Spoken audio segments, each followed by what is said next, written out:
இன்றுதான் நான் பிரச்சாரத்தை முடித்தேன்.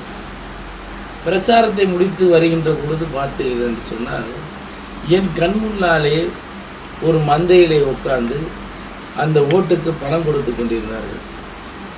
எனக்கு மிகவும் மன வருத்தம். நான் பார்க்கின்ற பொழுதெல்லாம் நான் சொல்லுவேன், நீங்கள் பணம் வாங்காதீர்கள், ஓட்டுக்கு பணம் வாங்கி நீங்கள் வாக்களித்தால் உங்களுக்கு எந்த சலுகையும் கிடைக்காது.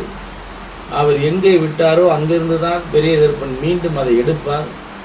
20 ஆண்டுகளாக மக்கள் பணி செய்யாமல் ரோடு போட்டேன், தார்ச்சாலைகள் அமைத்தேன், நாடக கொட்டை அமைத்தேன், மோடி திட்டத்தின் கீழ் வீடு கட்டி கொடுத்தேன் என்று பல்வேறு விஷயங்களை பொய் கணக்கு எழுதி அந்த பணத்தை கொண்டு வந்து காவாசி கூட இல்லை, அள்ளி கொடுக்காமல் கிள்ளி கொடுத்து வருடத்து 5 வருடத்திற்கு ஒருக்காக 500 ரூபாய் கொடுத்து ஓட்டு வாங்கக்கூடிய இந்த வேட்பாளர் இந்த மண்ணிலிருந்து அகற்றப்பட வேண்டும்.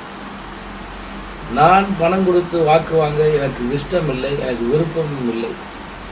நான் நினைத்தால் அந்த கொடுக்கின்ற அந்த உங்களுக்கு கொடுக்கின்ற அந்த பணத்தை 100 போர் என்னால் போட முடியும். அவர் 20 கோடி ரூபாய் அவங்களை கொடுத்து இந்த வாக்குக்கு காசு கொடுத்து வாங்குறார். அந்த பணம் இருந்தால் 100 கிராமங்களில் தண்ணீர் பஞ்சத்தை போக்கலாம், நாடக மேடை கட்டி கொடுக்கலாம், குளிக்கக்கூடிய தொட்டிகளை அமைத்து கொடுக்கலாம். இது ஒரு குறைந்தது ஒரு 20 கிராமங்களுக்காக இதை செய்யலாம்.